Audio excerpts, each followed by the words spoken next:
एक समय की बात है, एक छोटे से गांव में एक आलसी कौवा रहता था। वह एक बर्थडे से कद्दू के अंदर रहता था। कौवा बहुत आलसी था, उसे काम करना बिल्कुल पसंद नहीं था। पूरा दिन वह बस आराम करता और गाना गाता रहता।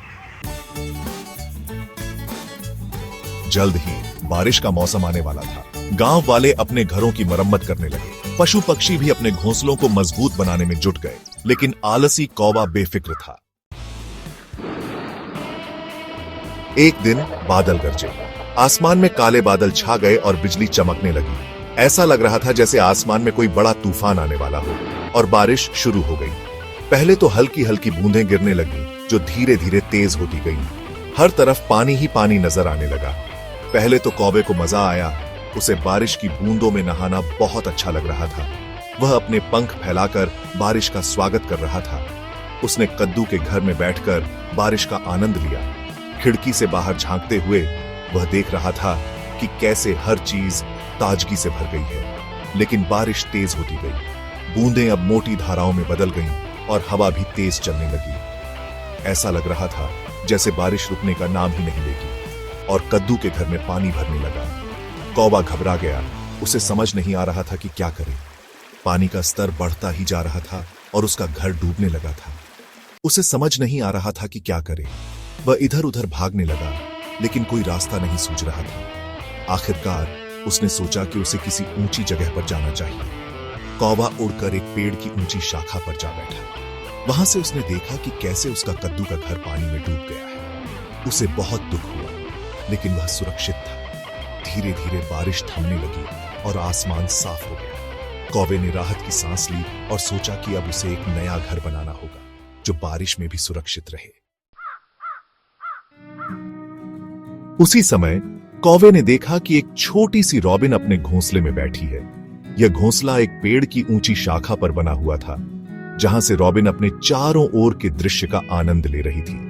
रॉबिन का घोंसला छोटी छोटी टहनियों और पत्तों से बना था, लेकिन बारिश में भी वह सुरक्षित था।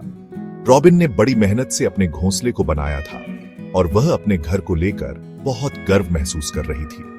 रॉबिन का घोंसला छोटी छोटी टहनियों और पत्तों से बना था, लेकिन बारिश में भी वह सुरक्षित था। रॉबिन ने बड़ी मेहनत से अपने घोंसले को बनाया था, और वह अपने घर को लेकर बहुत गर्व महसूस कर रही थी। रॉबिन ने अपने घोंसले को बहुत ही सावधानी से सजाया था, ताकि उसके बच्चे आराम से रह सकें। वह अपने बच्चों को खाना खिलाने के लिए हर रोज दूर दूर तक उड़ान भरती थी। थोड़ी दूर पर एक बया पक्षी अपने सुंदर घोंसले में बैठा था। बया पक्षी का घोंसला घास से बुना हुआ था, और वह भी बारिश से पूरी तरह सुरक्षित था। बया पक्षी ने अपने घोंसले को बहुत ही कुशलता से बुना था, ताकि वह बारिश और हवा से सुरक्षित रह सके। बया पक्षी का घोंसला उसकी मेहनत और कला का प्रतीक था। बया का घोंसला घास से बुना हुआ था, और वह भी बारिश से पूरी तरह सुरक्षित था। बया पक्षी ने अपने घोंसले को बहुत ही कुशलता से बुना था, ताकि वह बारिश और हवा से सुरक्षित रह सके। बया पक्षी का घोंसला उसकी मेहनत और कला का प्रतीक था। बया पक्षी अपने बच्चों को खाना खिलाने के लिए हर रोज दूर दूर तक उड़ान भरता था। वह अपने घोंसले को और भी मजबूत बनाने के लिए लगातार घास और तिनके इकट्ठा करता रहता था। रॉबिन और बया पक्षी दोनों भी अपने अपने घोंसलों में बहुत खुश थे। दोनों ने अपने घरों को बहुत ही मेहनत और प्यार से बनाया था। उनके घोंसले उनकी मेहनत, कला और समर्पण का प्रतीक थे। बारिश के बावजूद उनके घोंसले सुरक्षित और आरामदायक थे। यह कहानी हमें सिखाती है कि मेहनत और समर्पण से हम अपने जीवन को सुंदर और सुरक्षित बना सकते हैं। Section 5. A House of Leaves and Twigs. In a quaint little forest, there stood a house made entirely of leaves and twigs. This house was not just any ordinary house. It was a marvel of nature's architecture, a testament to the ingenuity and hard work of its inhabitants. कौवा robin के पास गया और बोला, robin भाई, तुम्हारा घोंसला तो बहुत मजबूत है। कौवा ने देखा कि रॉबिन का घोंसला कितनी कुशलता से बनाया गया था।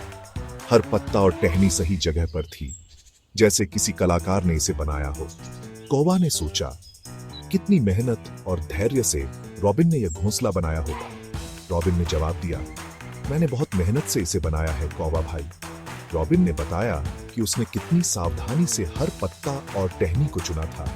उसने कहा, यह घोंसला मेरे परिवार के लिए है और मैं चाहता था कि यह सबसे सुरक्षित और आरामदायक हो। कौवा फिर बया के पास गया और बोला, बया भाई, तुम्हारा घोंसला तो बहुत सुंदर है। कौवा ने देखा कि बया का घोंसला कितनी बारीकी से बुना गया था। हर तिनका और धागा एक दूसरे में इस तरह से गूंथा हुआ था कि घोंसला एक कला का नमूना लग रहा था। कौवा ने सोचा, बया ने कितनी कुशलता और धैर्य से यह घोंसला बनाया होगा। बया ने जवाब दिया, मैंने इसे बनाने में बहुत समय और मेहनत की है कौवा भाई। बया ने बताया कि उसने कितनी मेहनत और धैर्य से हर तिनके को बुना था। उसने कहा, यह घोंसला मेरे परिवार के लिए है और मैं चाहता था कि यह सबसे सुंदर और सुरक्षित हो। कौवा ने सोचा, हर पक्षी अपने घोंसले को बनाने में कितनी मेहनत और प्यार लगाता है। कौवा अपने घोंसले की ओर उड़ चला। उसने सोचा, मुझे भी अपने घोंसले को और मजबूत और सुंदर बनाना चाहिए। उसने अपने घोंसले को देखा और सोचा कि उसे और मेहनत करनी होगी। कौवा ने अपने घोंसले को और मजबूत और सुंदर बनाने का निश्चय किया।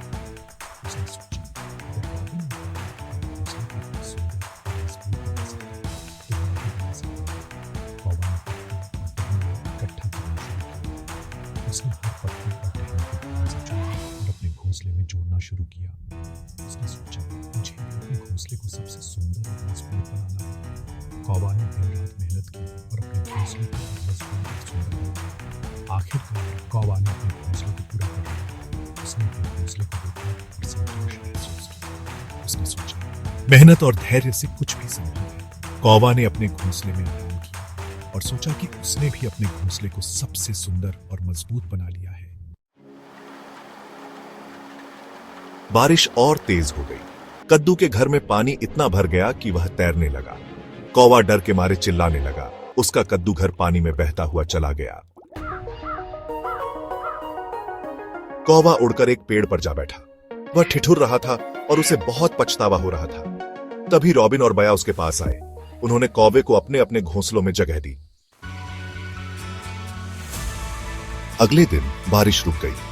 रॉबिन और बया ने कौवे को एक नया घोंसला बनाने में मदद की। उन्होंने उसे बताया कि मेहनत का फल मीठा होता है। कौवे ने भी वादा किया कि अब वह कभी आलस नहीं करेगा। इस कहानी से हमें यह सीख मिलती है कि हमें हमेशा मेहनत करनी चाहिए। जो लोग आलसी होते हैं उन्हें मुश्किल समय में परेशानी उठानी पड़ती है। मेहनत का फल हमेशा मीठा होता है।